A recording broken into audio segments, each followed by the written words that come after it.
చిన్నశంకరంపేట మండల కేంద్రంలో ఏర్పాటు చేసిన మీడియా సమావేశంలో మండల వ్యవసాయ అధికారి లక్ష్మీ ప్రవీణ్ మాట్లాడుతూ చిన్నశంకరంపేట మండలంలో సుమారు 19 ఎకరాల్లో వరి నారు వేయడం జరిగిందని దానికి సంబంధించి 38,000 బస్తాల యూరియా అవసరం ఉందని అన్నారు.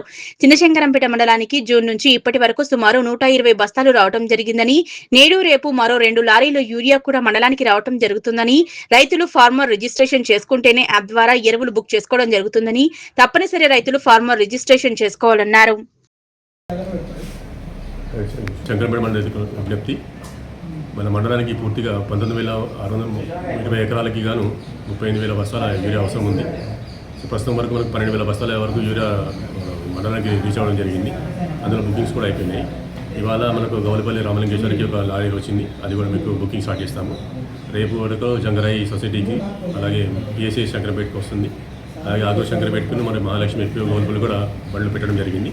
ఇవన్నీ కూడా రేపు లోపల మనకు మండలానికి రీచ్ అవుతాయి. కాబట్టి రైతులందరూ కూడా ఎఫ్పిఎస్ యాప్ని అప్డేట్ చేసుకొని ఫార్మర్ రిసీవ్ చేసుకున్న రైతులు మనం యూరియా బుక్ చేయాల్సిందిగా తెలియజేస్తున్నాం.